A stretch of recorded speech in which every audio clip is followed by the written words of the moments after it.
Hallo zusammen, willkommen zurück bei Ganked.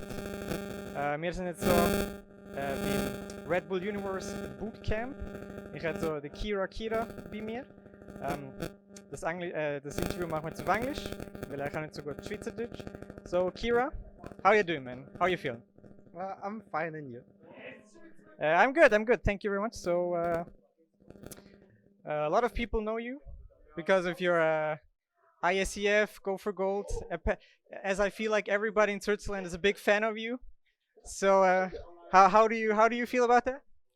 I feel great because it's like when you're finally famous a bit, then people say hello to you at lunch and everything, and it's really cooler because it's also easier to approach people. And sometimes they're like they don't want to approach because they're a bit scared, but no, it's okay. It's really cool. I really love it. So a lot of people know you, but some might not know that you're like really good in Tekken, and Tekken is like not really one of the popular esport games in Switzerland. What's your take on that?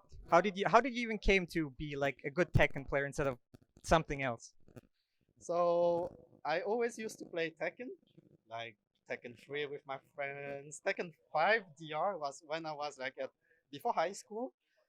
Me and my cousin, we were in two different schools, but we would meet each other to play Tekken at lunch time or those things. And my first tournament was actually not Tekken tournament. It was a Blaze Blue tournament in Germany, in Frankfurt. And I also played Tekken over there, but I went there for Blast Blue, which is an anime fighting game. And over there, I met someone, Ice Beam. Paolo, he's from Frankfurt, and he asked me to take a picture because there was another Tekken player from Belgium that is quite known, and we look quite a lot like each other. So he wanted to take a pic. We took a pic, and then he made me join the group, which is CKT, and that's how I started playing Tekken with them. Okay, I never heard that before. That is super interesting. Uh, how do you watch the Swiss Tekken scene? Like, I personally don't know anything about Swiss Tekken. Like, give us a little insight on that scene. Okay, so the Swiss Tekken scene, it used to be mainly Swiss German, but now we got more and more Swiss Homo playing it. It's really a growing one. We got like a few that are quite good, and then the rest is like they play more casually and for fun because thanks to eParadise we got those sessions, Hardwit, and in Swiss Homo we got Division, which is a gaming bar too, which is hosting also session on Saturday, which is really cool. So now we have like real sessions to grind and improve in Tekken. Would you say, of course, of course a little bit of an unfair question, but would you say you're the best Tekken player in Switzerland, or is there something who could compete with you? I think maybe with a bit of training and proper training. So learning matchups, having To beat you with training. training, having a good coach and analyze me properly. I think they can beat me in a short set.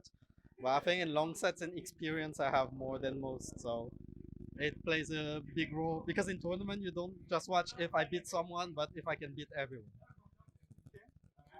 So you've been to the World Championship twice or three times now?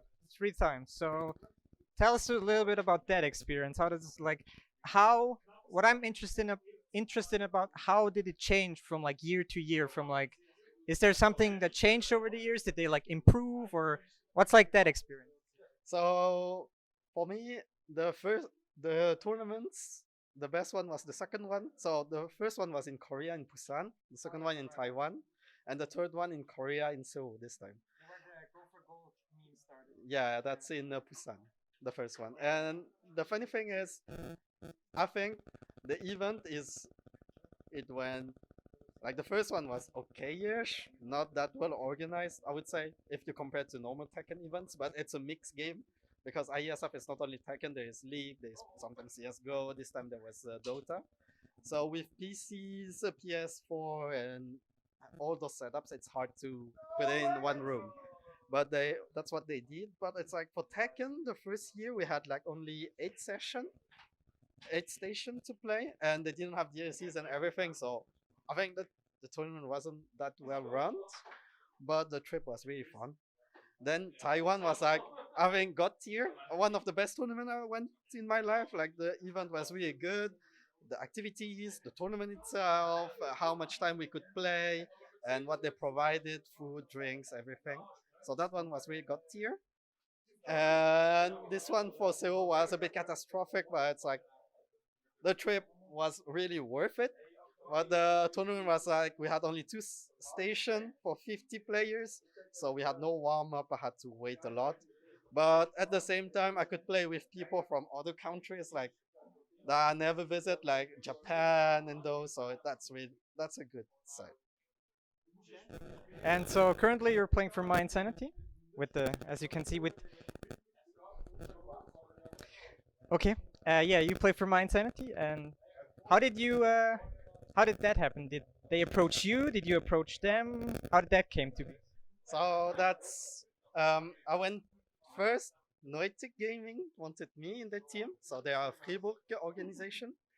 And the thing is, they told me if you want someone to sponsor you, like for traveling trips, because I used to travel already before being in mYinsanity.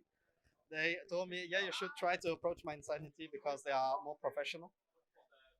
So I listened to them and I just wrote them one message, showing them why I want to join the team and everything. And they answered me in I think 30 minutes to 1 hour, which is really rare. That's what they said, and that's how I started playing for mYinsanity. So how do you like it so far in mYinsanity? Any future plans to stay as long as you can, or So I think any spicy news? I think I will stay quite long in mYinsanity because now I grew attached to them, and it's like another family for me. Also, I have tons of fun, and it's like when you play for a team, you also represent them, and when I represent them, I'm like, yeah, I'm really happy representing them. It's not like a task for me, but more for like, yeah, I don't feel like it's a job or something. It's more like, yeah, I feel proud representing them. So why would I leave them? Alright, great. Hey, thank you very much for the interview. Ja, vielen Dank fürs Zuschauen. Bleibt dran. Ich bin jetzt da. Wir machen noch viel mehr Events hier vom Bootcamp. Merci fürs Zuschauen. Nicht vergessen, abonnieren und das Glöckchen drücken. Und ja, wir sehen uns dann beim nächsten Interview. See you later.